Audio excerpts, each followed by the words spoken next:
I need my glasses. Sorry. Thank you. Great. So tonight's topic is, you know what it is? Facing... Understanding pain and illness and... No. Facing illness and death. Illness and death. And and finding hope. Finding hope. Yeah. Facing illness and death and finding hope. So how do you do that? I believe I have some questions tonight. So I look at the questions first and then decide where we take it from here. Any questions before we start though? Anything you want to ask? Anything you want to say? Anything you want to share? One question I have for all of you. How many of you fear illness? One, at least you're honest. Do you know so many... mics? Okay, thank you. Do you know I recently met so many people that fear getting sick. And that's why, when Shanti said, what subject? I said, let's talk about illness and death. Because the fear of getting sick, and people who you wouldn't even think would fear getting sick. I've got osteoporosis. Oh my God, Nalanie. And then the mind goes, am I going to die? So you just got osteoporosis. Welcome to getting old. So what are you going to do about it? You see, but when you have a fearful thought, it drags you all the way down. And of course, we know the mind. As you think, you become. So what do you do when you get into that state? How do you react? That's the idea. You can't change what is, right? But you can change what? Your reaction to it. And that's what we're always teaching here at the Yoga Center. We can't change what is, we can change our reaction to it. By changing our reaction to it, you change circumstances. Yes, you have a question. Is that the same as if it's not fear for you being ill, but someone in your family being? It's the same? It's the same. In fact, sometimes it's worse. Fearful that somebody in your family. I have a few mothers. They're not fearful for themselves. They're petrified for their children. So they instill this fear in their children. That when the child gets sick, the mother panics so much that when the child grows up, the child is crippled. The child is crippled because every time that child gets a cold, I'm going to die.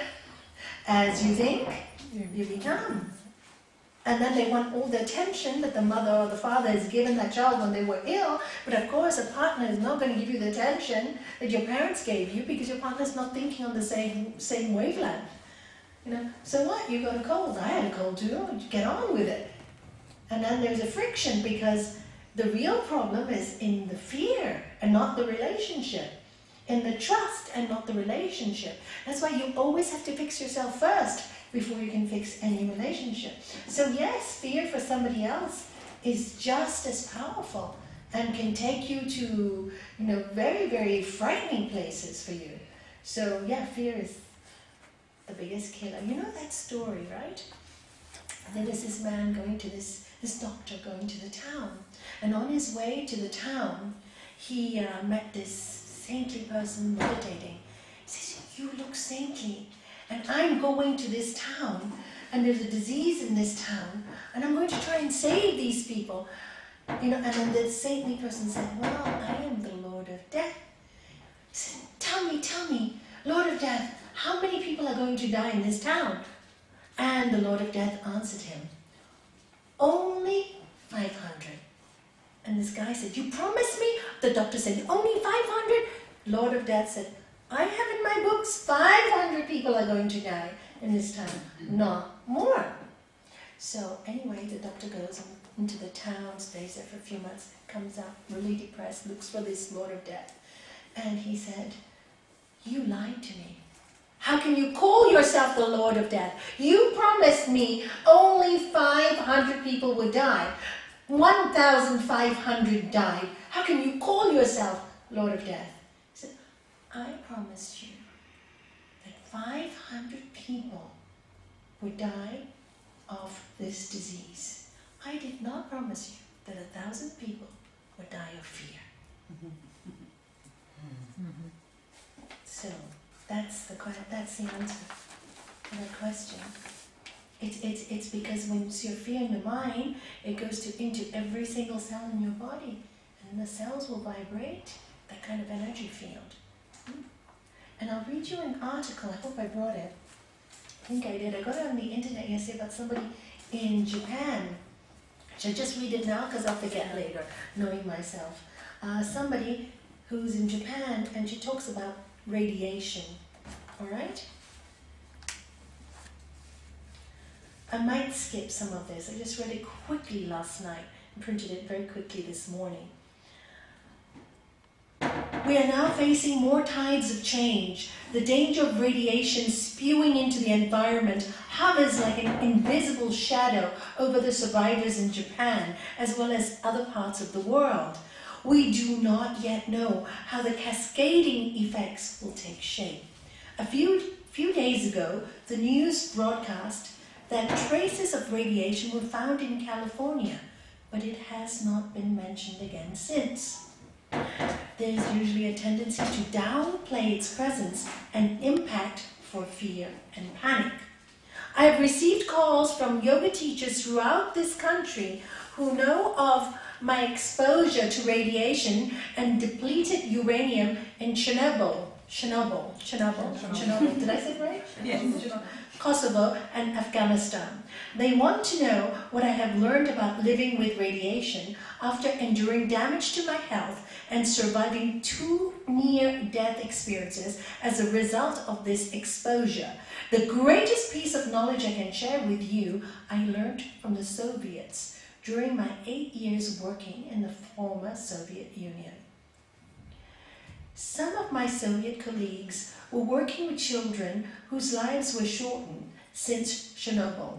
They built salt rooms that looked like crystal caves for the children to remain in for a specified length of time.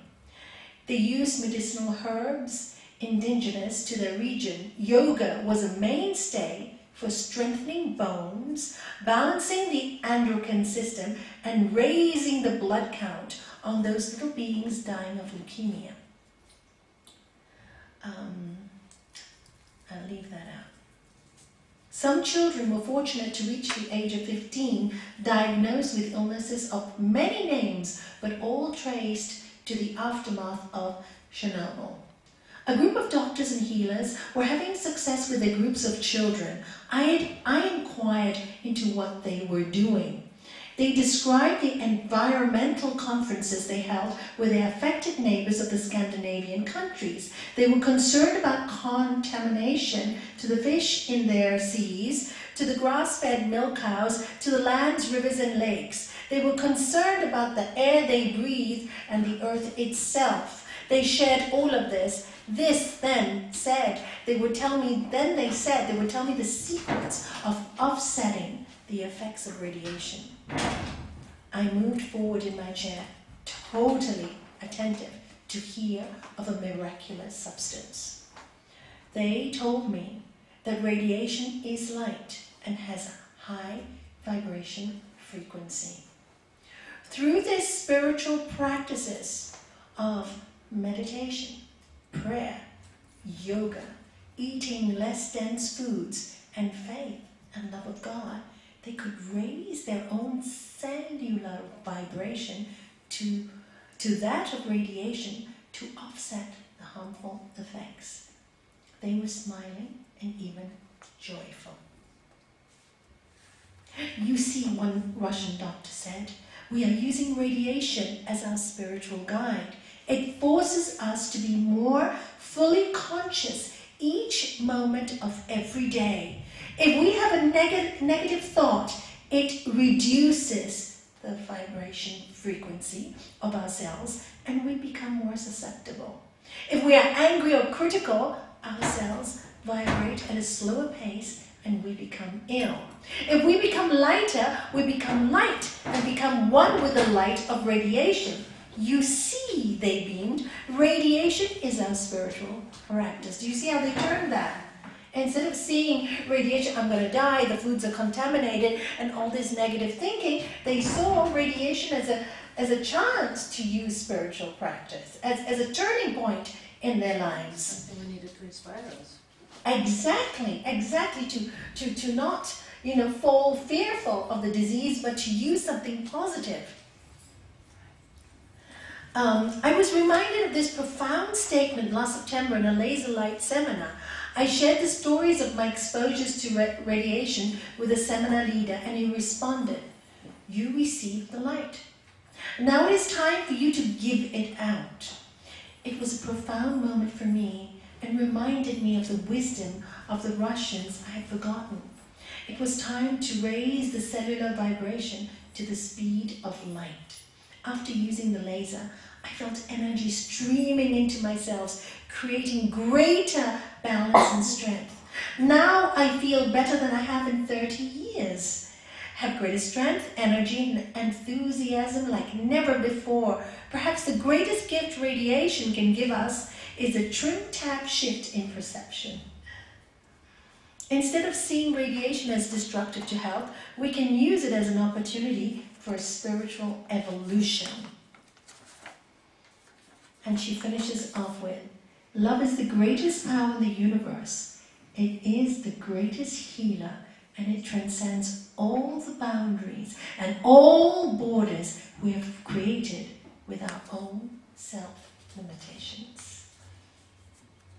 So, I thought it was a very powerful email that we raise the vibration, and this is what our master did, Gurudev, when he was speaking to us in Bali.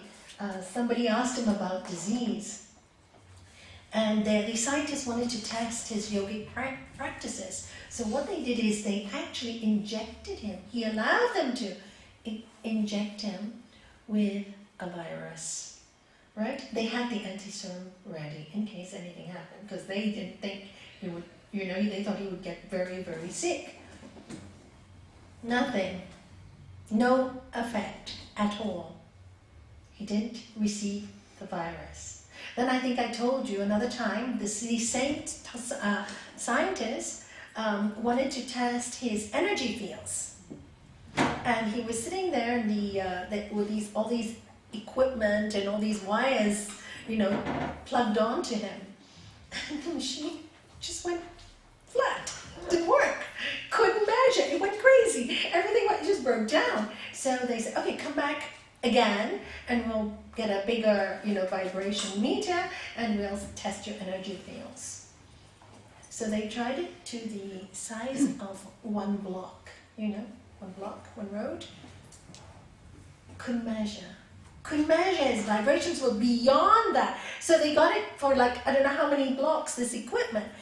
And they finally said, "Sorry, we don't have the equipment to manage it, to even measure your energy field. It's too strong, it's too powerful." So of course, when people come to me who've never even met him and he's not even in the body anymore, and they tell me they have dreams of him, or they see him, or they feel, "Oh, this is my spiritual master," I'm like, God-smacked, because they never even met him. But the vibration field is so powerful, so light, so strong, that if you even get in touch with that vibrational field, you will receive it. You'll receive it.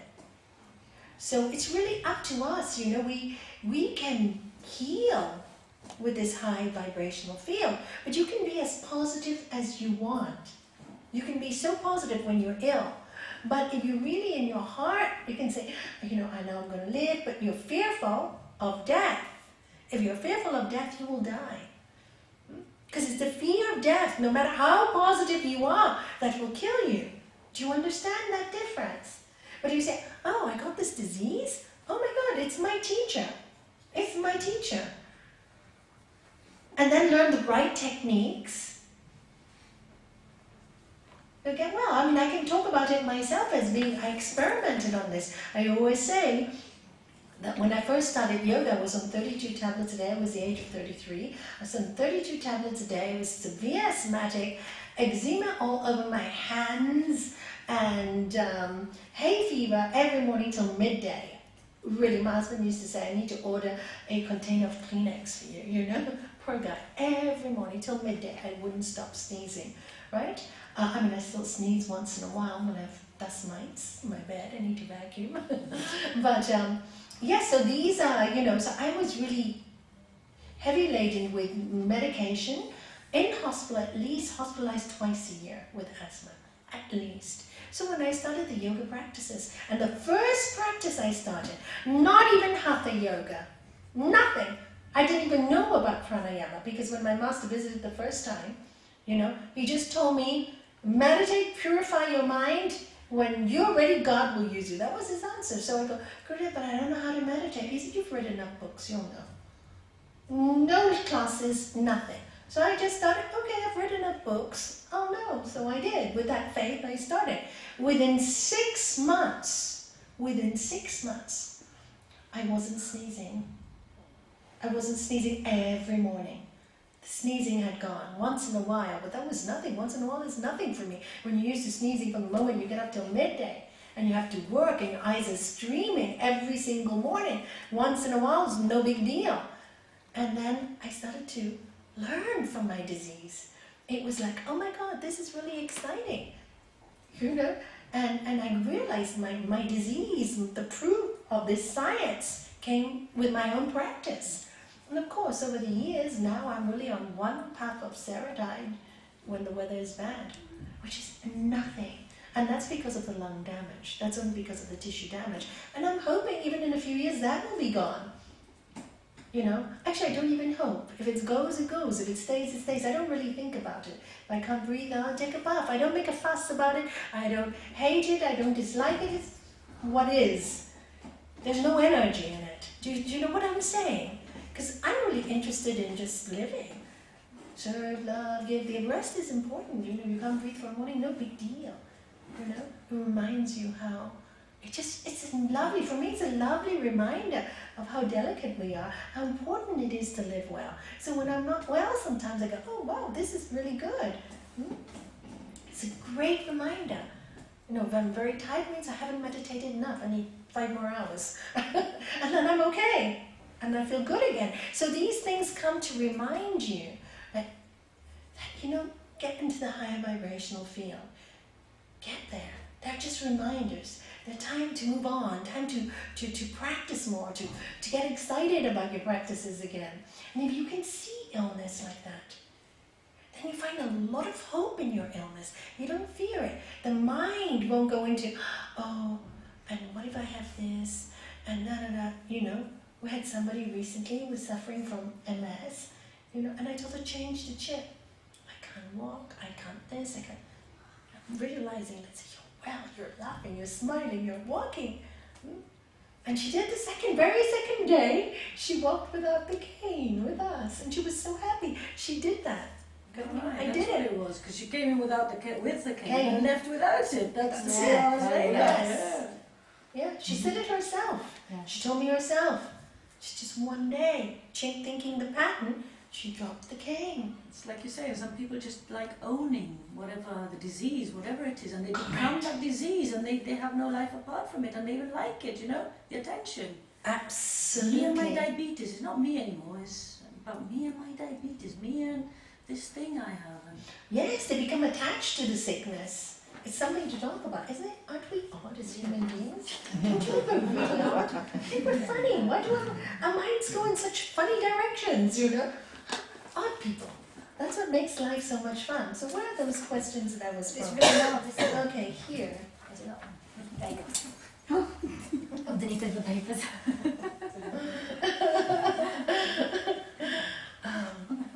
What can we do? That's what makes life interesting. That's why we can learn, we can grow, we can always grow, we can always learn, we can always have fun with our learning. We look at something traumatic in life as pain, illness, death, all learning. I mean, after all, we're all going to die. At least you can have fun with dying. Why would you be miserable with it? Enjoy it. How do you achieve total acceptance instead of going into total denial? This is a really good one. How do you achieve total acceptance instead of going into total denial? See, Elizabeth, do you know? Kubler-Ross. Do you know Elizabeth? Have you read any of her works? Very interesting doctor. She's one of the first pioneers, I think, that really approached dying in a very modern medical way. and a very spiritual way.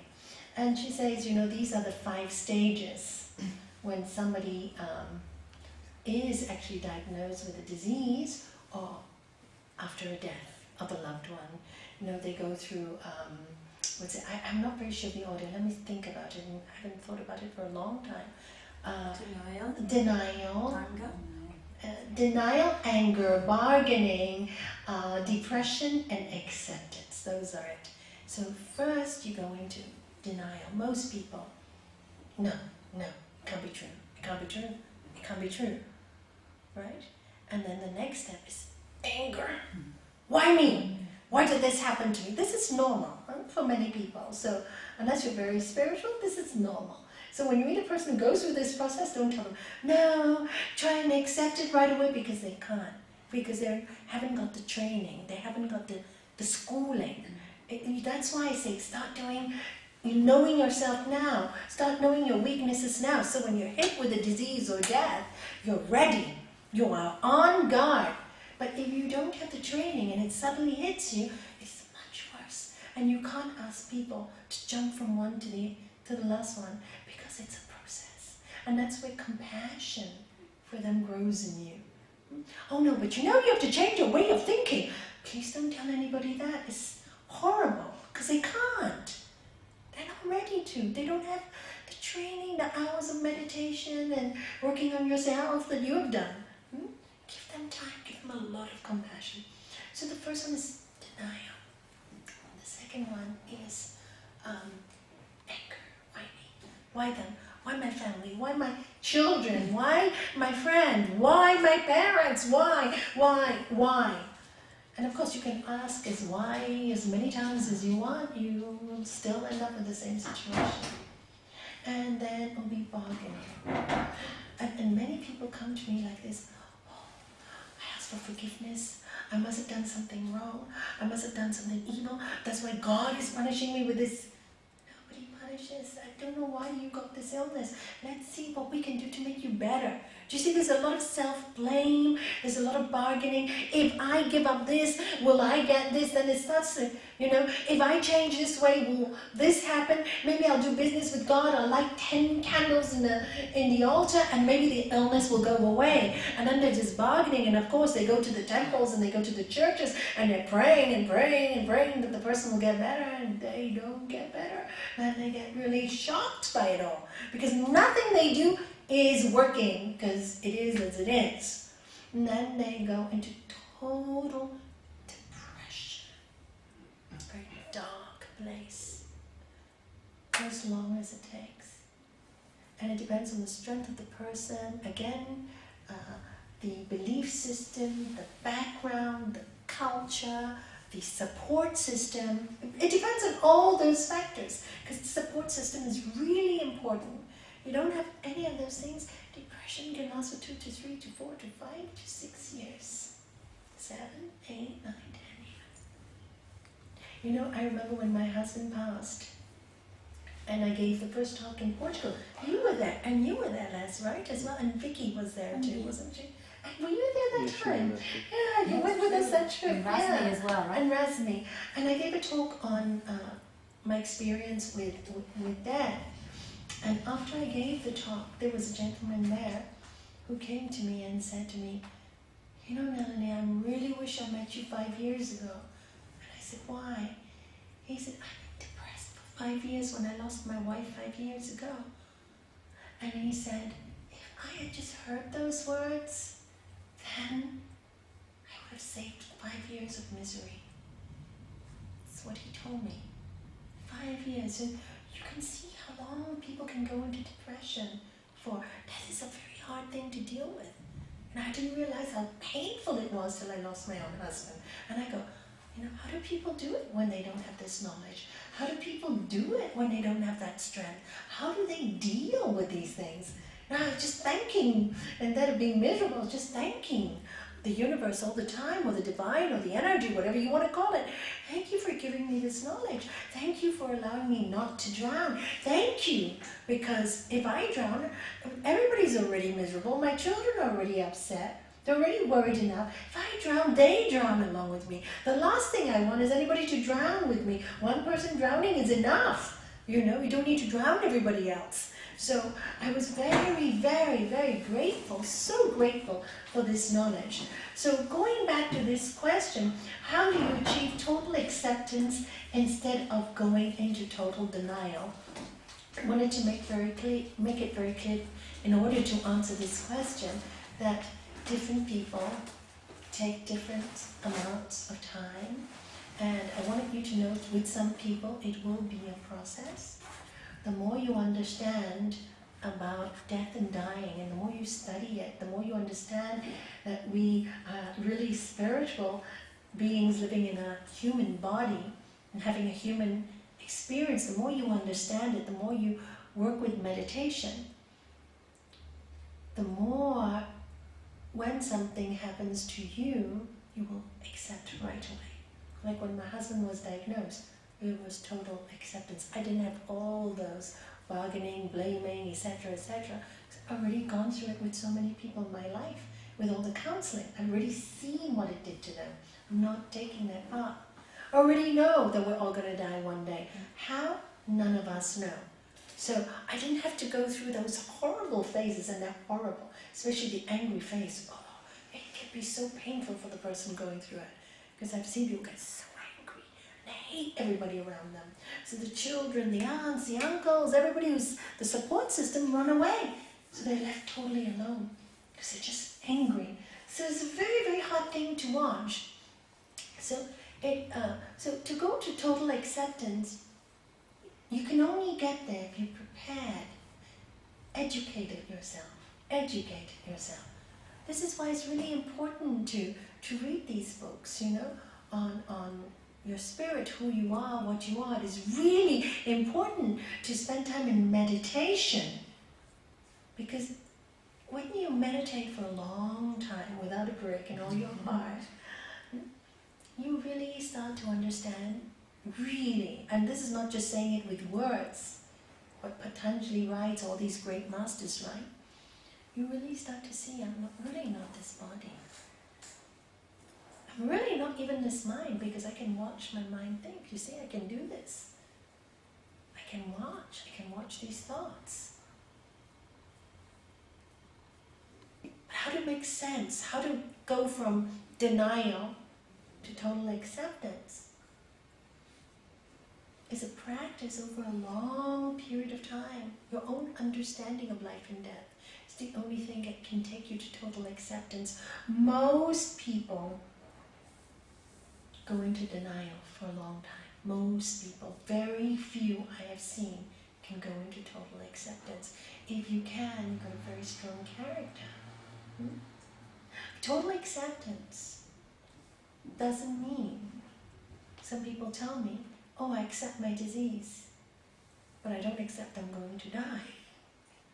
Sometimes the disease is gonna... So they've accepted the disease, but they still have the fear of dying.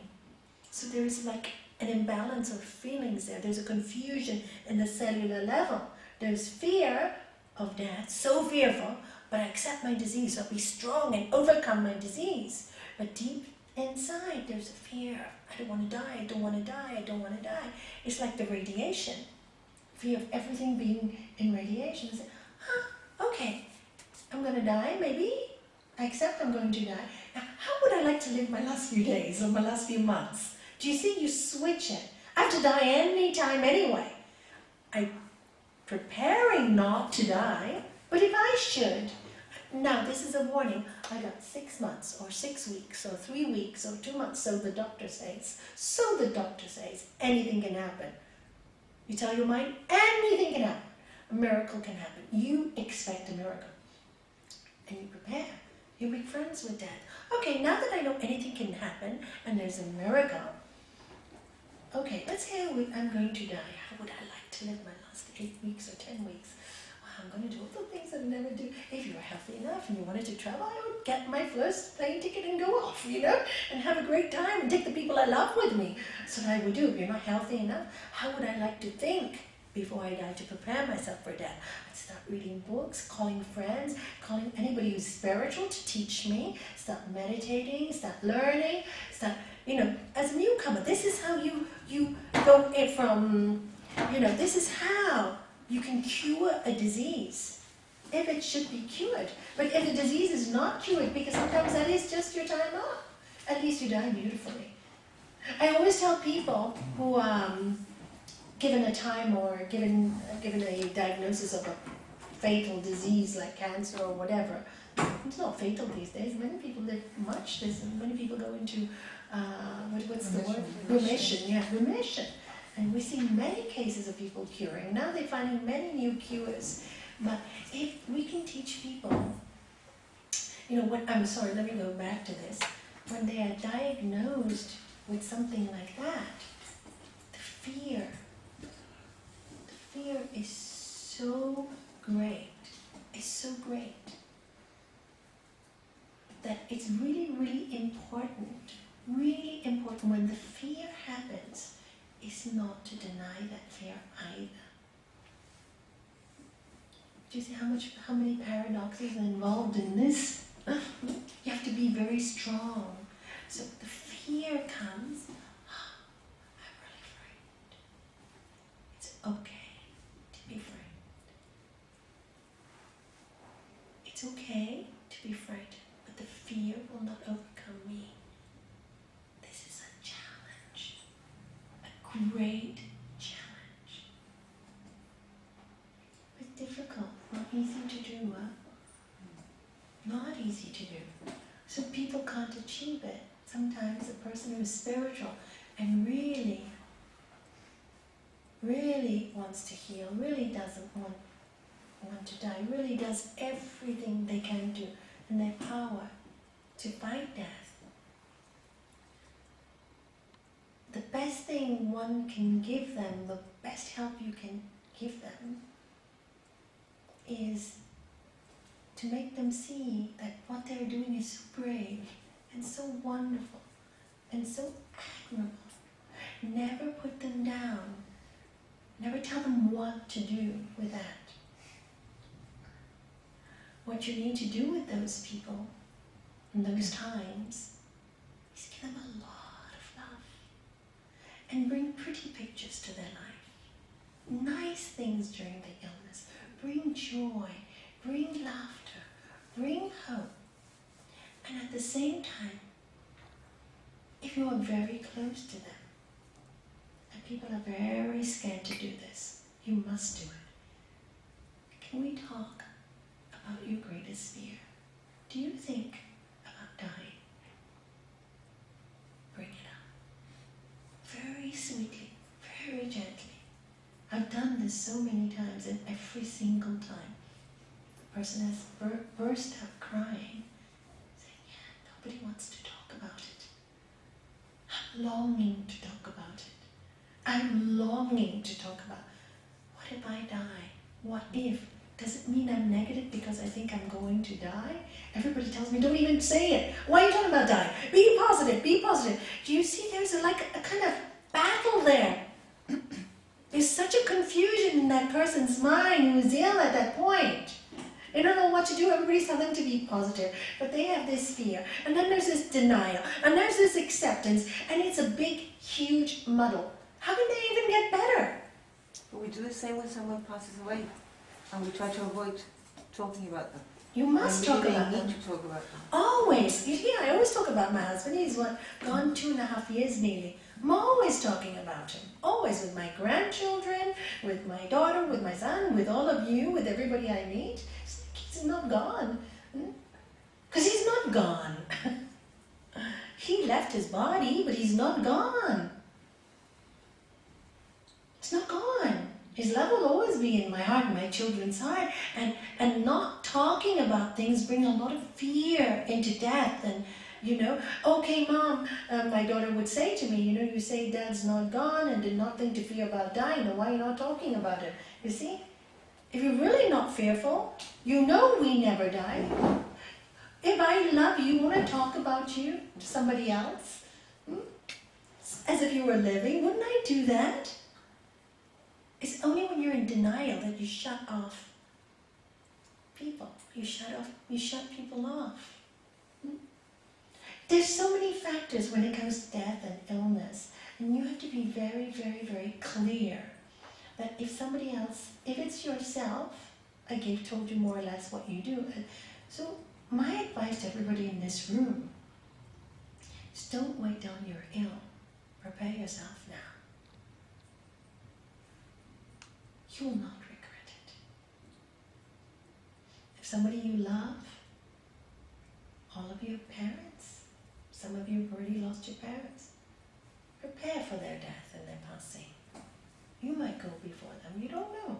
But prepare. By preparing for their death and their passing, you're preparing yourself for your death and your passing. That we all have to do. How, when, time, we don't know. Some people will die, car accident. Others, planes. Others, drugs. We don't know what our karma is. That's when we're involved in cause and effect. How can you transcend your karma? Is to be above it. When you raise the vibration. Not many people can do that. Does it help? There's the science for it. There's the science for it. We have the science for it. I just read you that article. There is the science. How many people use their own lives to work on that science? The science that is the best doctor that's in your body. People talk about meditation. People talk about breathing and doing pranayama and working on some postures every day. We all talk. But very few people will do it on a daily basis to build themselves up. So of course there is this science. There is this best medicine of all. The best medicine of all. Because when you really get into understanding who you are through the process of watching your mind and knowing you're not your mind and knowing you're not your body, there is a second thing that happens to you. There's a secondary reaction with all of this. You start to feel a lot of love. And love heals. A lot of light in your body. A lot of lightness deep inside. Don't you know, when you're depressed, people feel heavy, right? Negative, they feel heavy. When people are ill, they feel heavy. You can see it in their eyes, you can see it in their skin. There's no lightness, there's a darkness. Love is light. Love is a very high vibrational field. That's why when people go, I don't know, life is so depressing, you turn on the TV and there's wars. I love my children, I love my family, but everything just is suffering. And deep in their hearts, they start to think, you know, I really don't mind if I die. And they really have a good life, but they just got a little bit disillusioned. And that's when they start getting sick. And that's why I love Lord Buddha's 4 noble truths. First noble truth, you all know? There is suffering. See, if you accept that, then acceptance comes. Otherwise, if you don't have the grounding, if you don't have the basis of knowing who you are and what you are, then you will definitely go into denial and anger and all these depression. You will, whether you like it or not, because there's no control. There's no understanding of life and death. There's no understanding that you are spirit and you're much more. And time comes for all of us to go. You know the song, Time to Say Goodbye. You know the song? Nobody knows it? Yeah, it's a beautiful song. It's time to say goodbye. How are you going to walk out of that stage with, you know, this is how I think of my death. How would I like to walk out of the stage? With a huge applause or with everybody crying? Huge applause! Joy! Time! You've done your part! You've finished! But you can only go up with a huge applause, and you can only go up with that joy in your heart if you've lived well. You've not lived well, you're in trouble. You'll be clinging on to life, but I wish I had done this, and I wish I'd done this, and why didn't I spend more time doing this, and why didn't I take that holiday when I knew I had to, and why did I worry so much about having a brand new TV when I could have been happy happy and break my husband's head or my wife's head on my television set, you know? All these thoughts come in your mind. Why did I put so much importance in the irrelevant? But it's too late then, your time is out. You can't go back, you can't go back. And this is the practice of yoga, and this is why I love the science, and this is why I love to share it with everyone, because it's so precious. It stops that from happening. You know, you're going to suffer anyway. Why not make it as beautiful as you can? As high in vibrational feel as you can. Because that's the way out of suffering. There's no other way out. There's no other way out. There are no doors. How many people said, but Nalanie, I pray, I do this, I do that. Why doesn't God listen to me? Poor God. God is the vibration of love. I was reading something about Ramakrishna the other day. I love him. He's a great saint of India. And he says, grace is always there. Grace is always there. Grace is just there for everyone. It's flying on its wings. But in order to receive grace, you have to raise your sails high so the sails catch the grace and flow. The boat flows with the wind.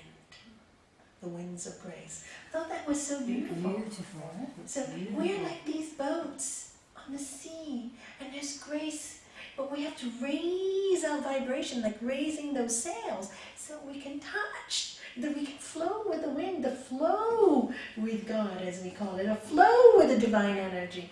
But we can't while we're on a lower vibration. And all of us have this ability to raise our sails. All of us have this ability. We just lack self-esteem, self-trust. You know, we think we're not good enough. Gratefulness. Yeah, we're just always asking greed, greed, greed, greed, greed. We want, we want, we want, we want, we want. We're never happy.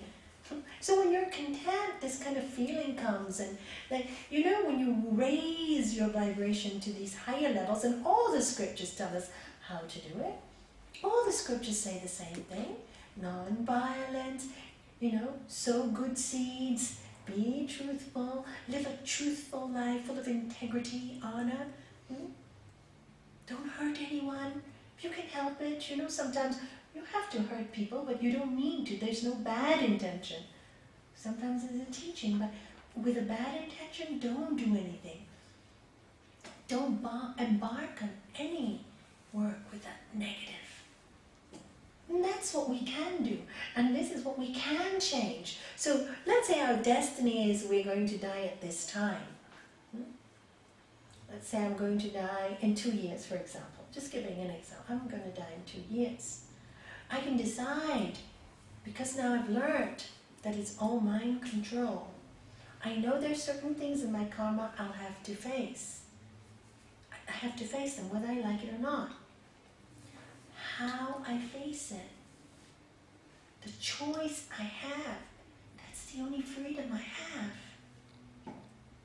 The choice. And how does the choice come about? By knowing that I can change the chip here. But knowing is not enough. It's the practice of changing the chip on a daily level that makes you good at doing it. If you know it here and you don't practice, when the time comes, you're not able to do it. You don't become an artist overnight. It's many years of drawing and studying lines and studying perspective. I mean, there's the odd one, they'll be born an artist from a previous life.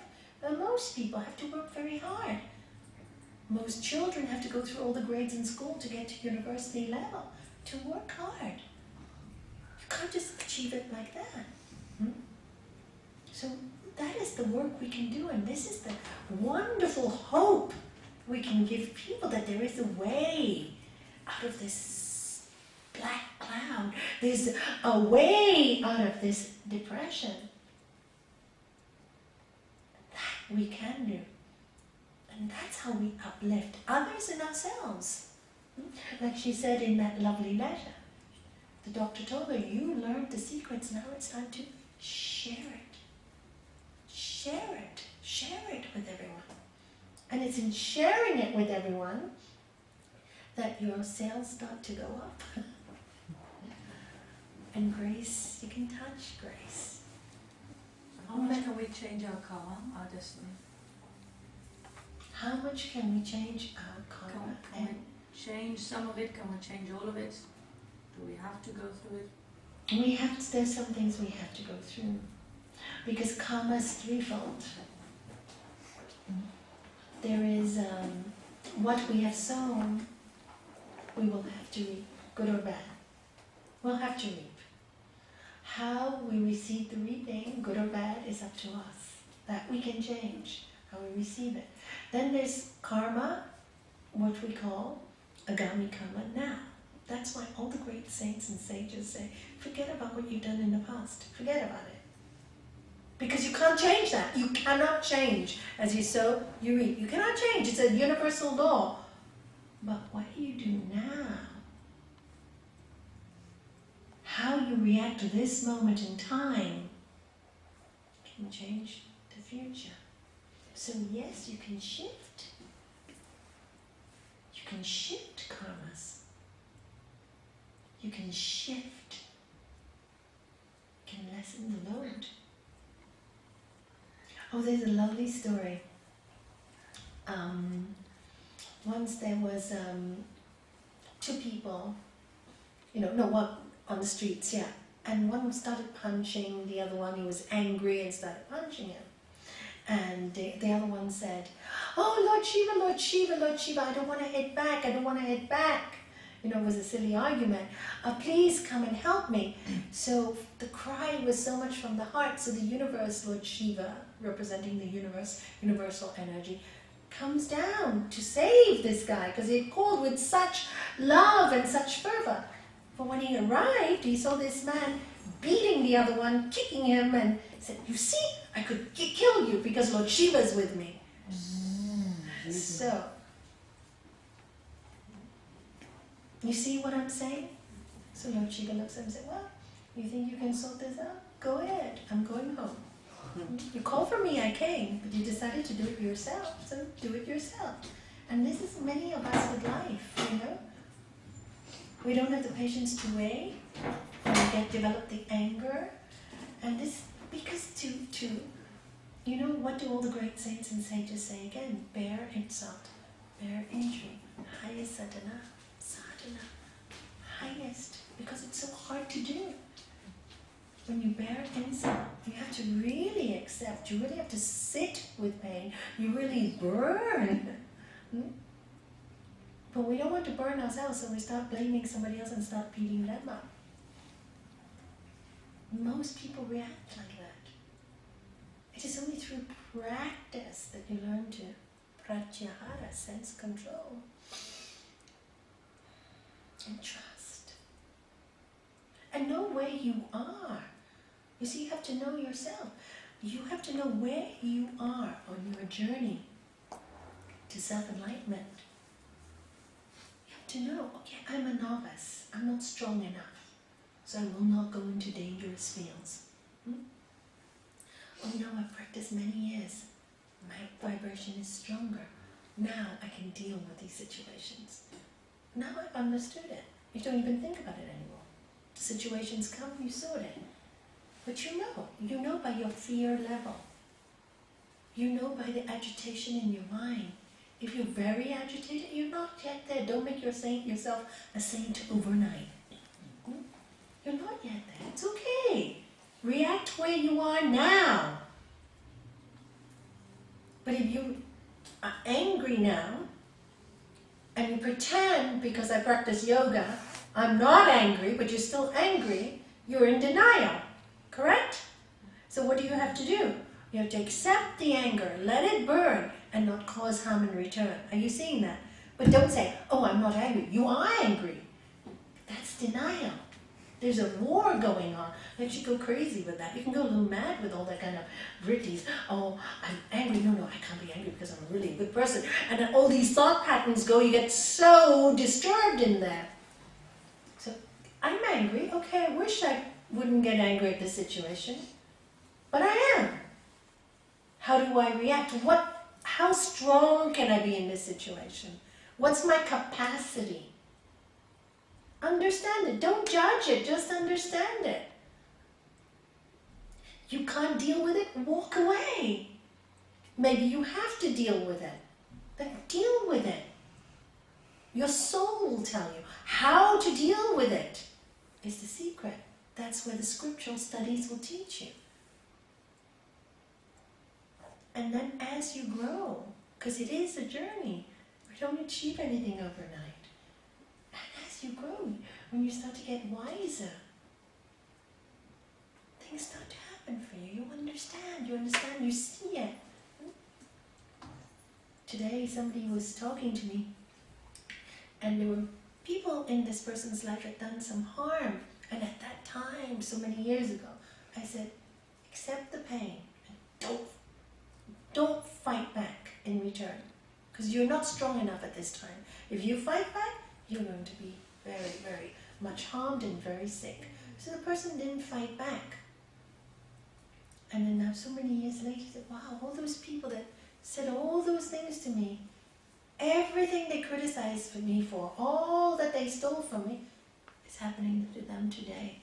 I said, karma looks after it all. It may take 10 years, but look, everything that they criticized you for is happening to them now.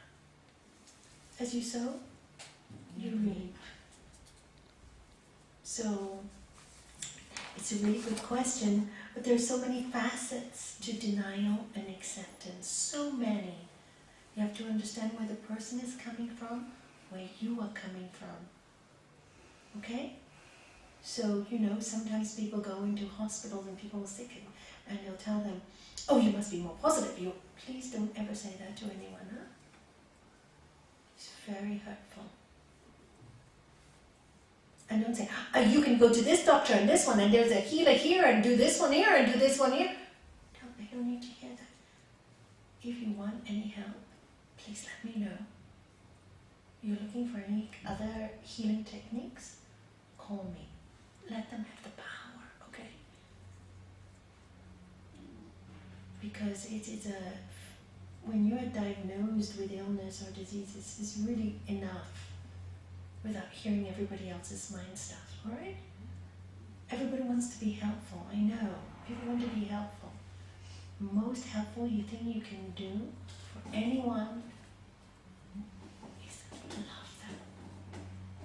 Just hold their hand and love them. Be there when they need you. Be available. That's all you can do. When they ask for advice, give them advice. Please don't lecture anybody when they're sick. It happened to my husband. It was the worst thing for him. He told me, please tell all these people to go away. I only trust you. I was so angry. People mean well. They really do. It's just that we talk too much. We don't feel so much. We don't experience somebody else's pain. We're so eager to help.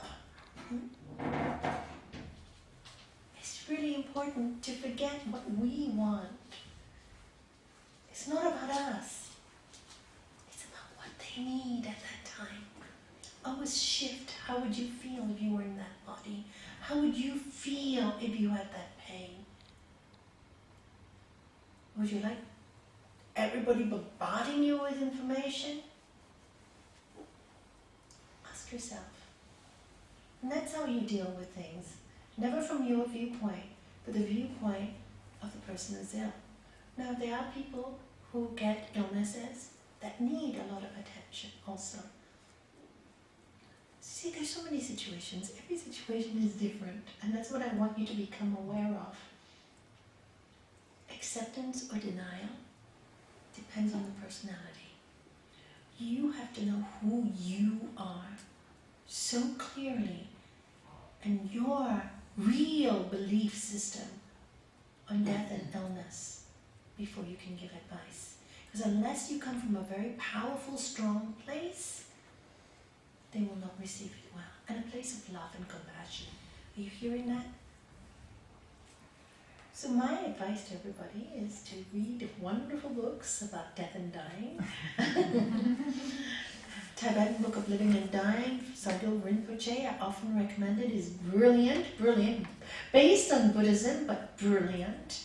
And there are many, many books. And his disciple, she writes another one as well, I think is Facing Death and Finding Hope. I think it's basically the title of today. She lost her husband at a very young age. And I just read one recently, written by somebody from Hong Kong. She lost her husband with cancer too. And it's called, it's a funny title, it's is it, Where Do I Place the Dishwasher? And I love the title because when her husband was diagnosed with cancer, she was moving from England to Hong Kong, and they had, workmen coming home bringing all the furniture. And, she just got the diagnosis, and they're trying to sort this out in their head. And the workman asked her, "Where should I put your dishwasher?" And she just looked at him as if he was mad. It was the least important question in her life at that moment. It really makes you think, you see? Other people don't see it that way, you see? I have to get the dishwasher in for you. I don't care if your husband's dying or not, what you're going through. But her was just like, I don't really care. And that's exactly what she said, where you want. It's a brilliant book, actually. It goes through all her feelings and very honest with it. 8 years they suffered with his cancer. It's a very, very interesting book. I'll ask my niece to send me some of her copies. I think we should, books like that, people have to go through the death process, the suffering, the pain. You can see in all these books there's that same underlying. Even though this woman in this book was not spiritual, everything she did was. She may not call herself religious, etc., anything like that, because she doesn't give all those labels. But 8 years of suffering gave her that ability to understand the real spiritual values. Because when you suffer, you grow up, don't you? You really have to ask very, very deep questions about yourself, about your life, don't you?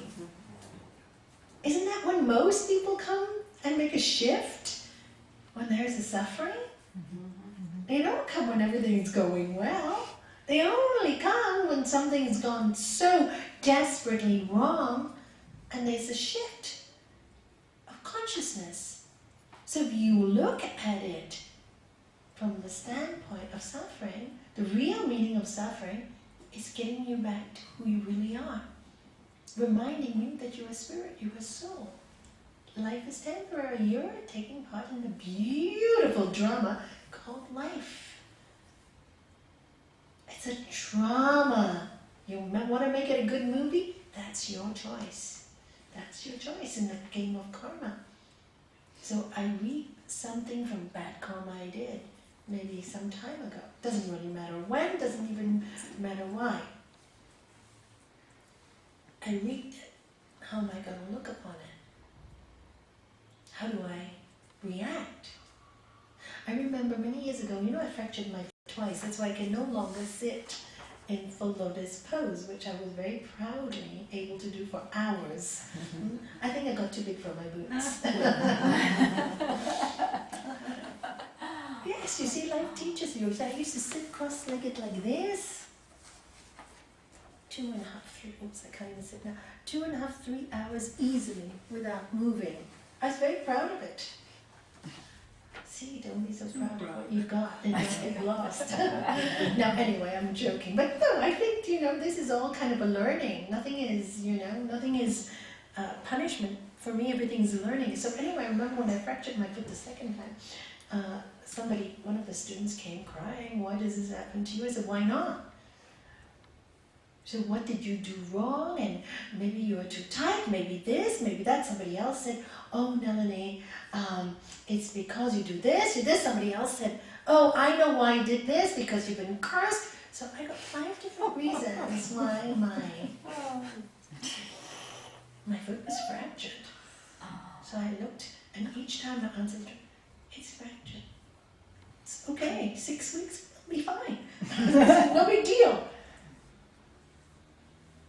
It is what it is. If I say, "Why, but this," I said, if it's an emotional problem, oh, you have a big emotion, you're fracturing your foot means you're stuck. Yeah, you're not moving forward, you're stuck. Really? Okay, I accept that. That's what you think, I accept that. And I didn't feel stuck. So they saw it as stuck, but I didn't feel stuck. So I look, did I feel stuck? No, I'm not going to think about it anymore. I feel fine. It's just my foot. It's just karma. One bad karma gone. That's what I thought. That was my karma to have a foot like that. Fine. 6 weeks later, I'll be fine. No big deal. Okay, I'll never hurt twice. I no longer can sit like this. But that was good for my ego as well. So in the end, I won. Does it really matter? Why, if, but, so much mind stuff, so much thinking. I know these people were thinking so much for me, and I was quite happy to be sitting in my home and having more time for meditation, and not so much time cooking and cleaning. It was great.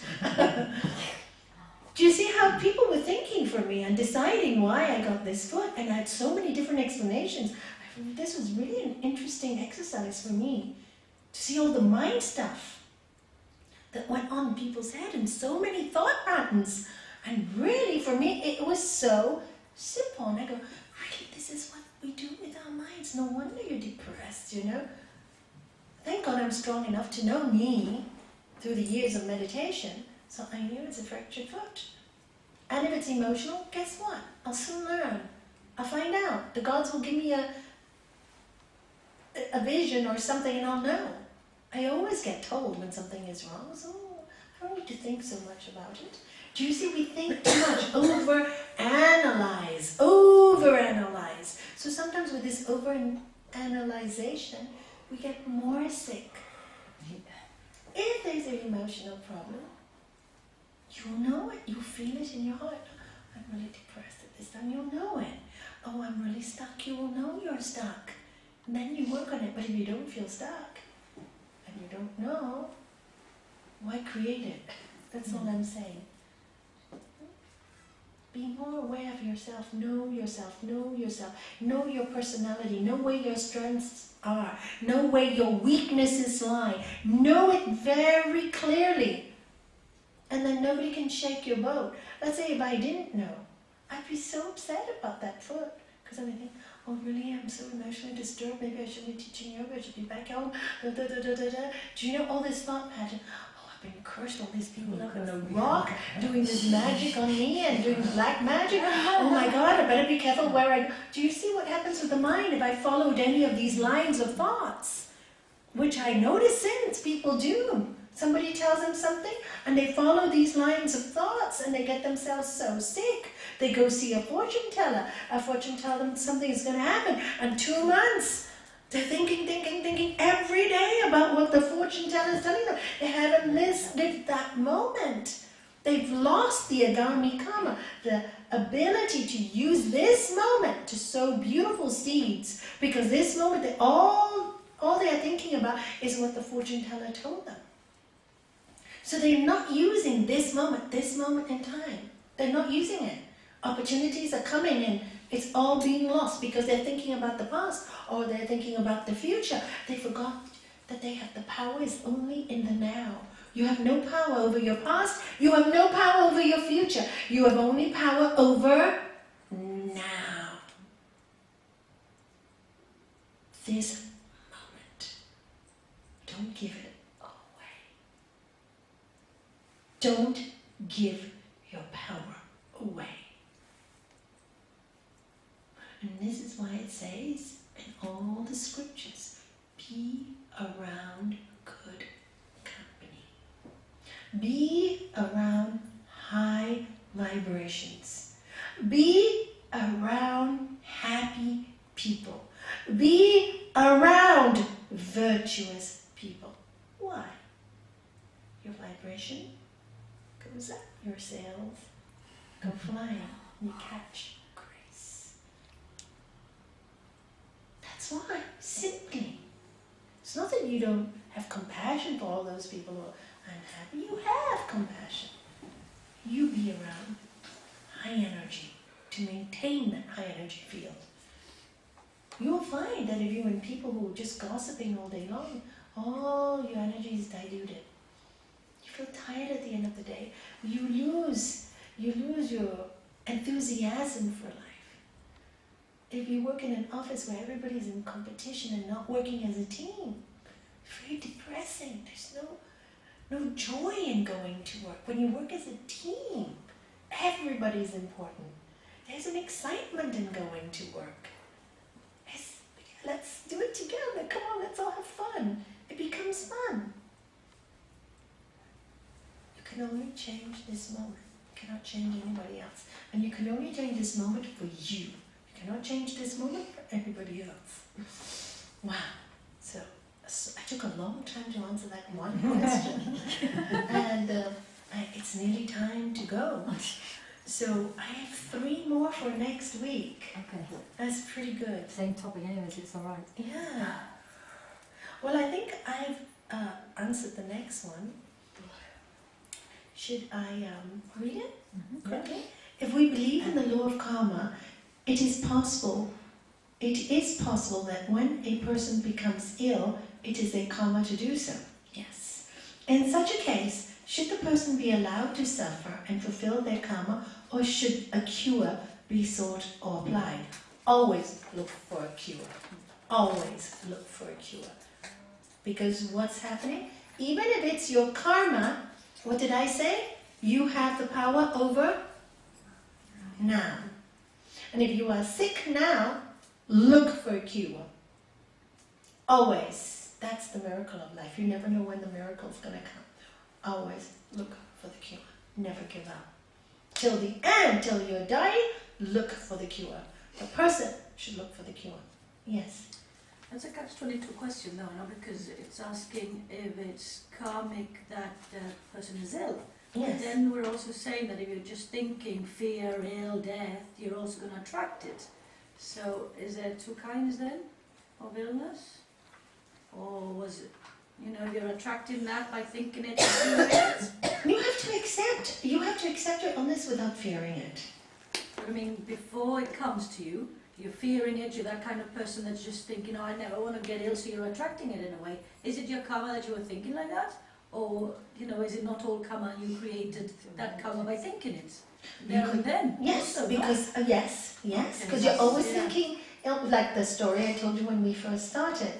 The Lord of Death had predicted 500 deaths from this disease, but 1,500 people died instead of 500 because 500 died of the disease, but 1,000 died of fear. But you still call it karma because you've created it, yes, by thinking. It's all karmic. Yes. Everything is cause and effect. Very simply to show you how easy this works. If we think now, for example, I always say apple. What comes to your mind? Clearly, an apple. If you're hungry, then your saliva glands will go automatically. What I'm trying to say, the thought is so important, yeah? The thought is so important. And maybe it's your karma to last a little longer, but you're always looking at the negative.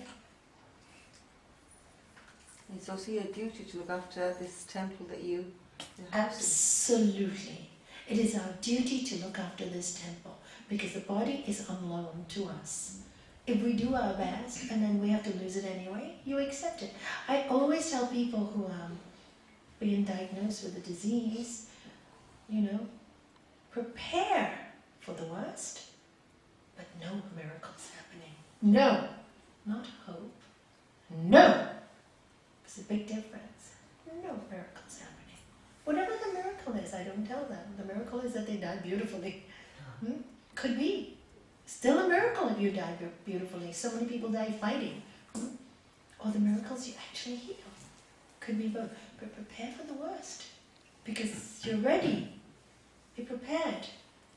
Maybe do you create bad karma even if there's no ill intention in your action, just because it hurts somebody else? If you do something but there's no bad intention and that somebody else is hurt by their action, like you were saying before about maybe somebody giving good advice which maybe isn't such good advice because they're like going and that person's now thinking, oh my god, I just don't want to hear this. Is that person who's giving the good advice creating bad karma for themselves? Every cause has an effect. Even if the intention's pure or good. Intention is good, but it's not based on purity. because the result's bad. Ego. Yeah, correct. It's ego. Pure intention would not even open the mouth unless they're so sure what is best for the other person. It's based on ego. It is not yet pure. So anything that's not yet pure and still based on ego, I want to do this. I want to give you advice. We're not thinking, what do you need? So, yeah, It's tainted. It's you're not in that. You're still in ignorance. Yes, you And haven't ignorance. learned yet. It's not that you intended to hurt anyone, but you're still not aware. You have not reached that level of awareness in your mind. So you're still caught in the karmic circle when you do it that way. You're still caught in cause and effect. Until the mind is totally pure, then you are not caught in that cycle of drama. You're free. That's what they call Jivan Mukti. It's the soul that is free. They may look like, as Gurudev said, they may look like everybody else, walk in the world like everybody else, but in their mind they don't have that. Yeah? What's that saying about the wings? Something, the effect that it has. Butterfly, no? The butterfly, no? About having. Oh yes, and when they did the experiment on the butterfly that was flapping its wings in Hawaii, in Los Angeles, the effects of that vibration could be felt in Hawaii. So, and that's a butterfly. So you imagine what we do what kind of effect it has on our world. So the less we speak, the better. This is what our master always said. You know, our master always said, listen more, speak less. It's just thinking. Exactly. Just thinking already, you put the vibration out there. No, didn't the Gita say about I'm in the wrong the profession. man of wisdom can burn his karma? Yes. That's the other side of That's it. Maybe again- enlightened soul like Gurudev, you know. Yeah, yes, correct. Again, in the moment, living in the moment. Just as fire, that one you want me to repeat. Just as fire burns fuel into ashes, right? So if you've got some wood there and you put a fire, what happens to the wood? It becomes ashes, right? So does a man or woman of wisdom and knowledge burn its karmas. Because at that point, karma cannot touch you. Because why? You know you're reacting on now all the time. So now you're always making the pure choice, not good or bad. It's not even about good or bad, because look, your good intention created harm. It's got karmic effects, because your good intention, very good, but based on your own ego. What you want to show, you know.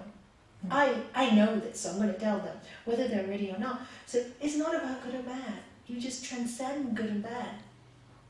And when you have wisdom, you understand that. So your reactions to the world will be strange, but you are coming from a very pure place. You're not bothered about good or bad. You just see what is. It's like this. Full stop. It's not about you. It's about everything, everyone, the universe, the world, each other. We're connected. You're coming from that place, then your karmas are burnt. Because there's no selfishness in it. There's no I, me, or what I know. There's no selfishness in it. It's all, we're one. And when you meditate a lot, you realize we're all one. So how can I be better than you? That's your vision. That's, hate it when people, sorry, I don't like the word hate when they don't say it. See, I have to scold myself as well. I don't like it when people put me on a pedestal. There's no reason to. I'm the same as you, different, I learned something, I love to share it. That's all. But what I've learned, you can learn too. Just do it. Discipline, time, you have those beautiful sails that can help you fly. Use them wisely. Use your own sails, then you really fly. We can fly together. Nobody's better than anyone in the long run. And that's the truth. We're all part of each other, and everything we do affects each other. And you can see the results in the way the world is thinking. Just look at our world. We have to change it fast. At the root.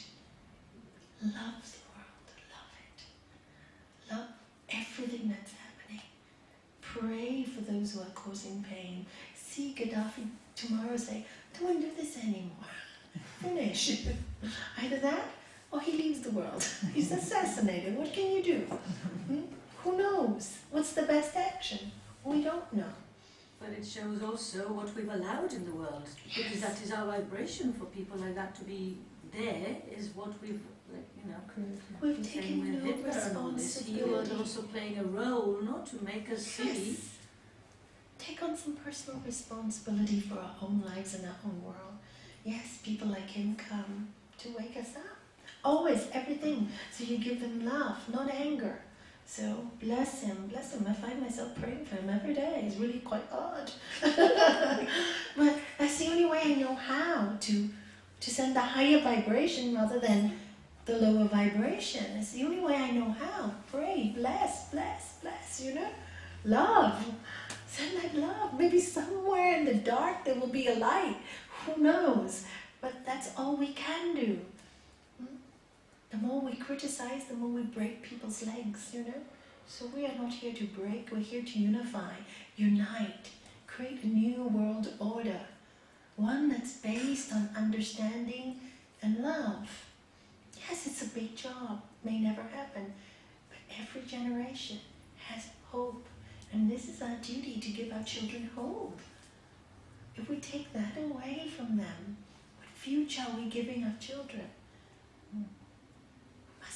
Hope and light, as our forefathers have given us hope and light.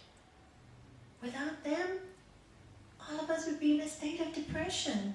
If we didn't have these great souls in the world, I don't think I'd want to be here. Without their passion, without their love, without their insights, life would just be a horrible hell. So our journey is to give that same love and hope to the world, to keep the vibration high. And that's what we're here to do, called to do, each one of us. Each one has that capacity.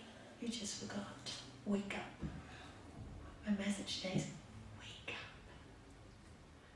Wake up to your spiritual strength. Wake up.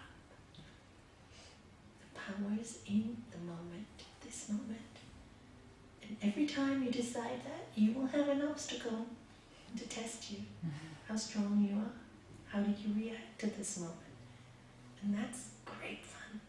As Gurudev said, surf the wave, don't drown. So we'll finish off with 3 Oms.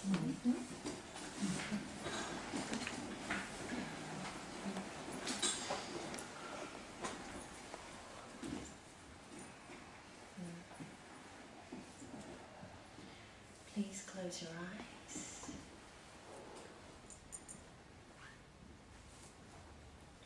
A slow, deep breath.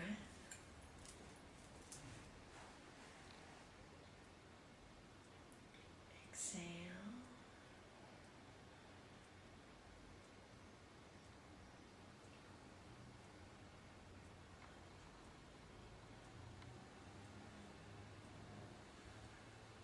Inhale deeply.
samasta sukhino bhavantu.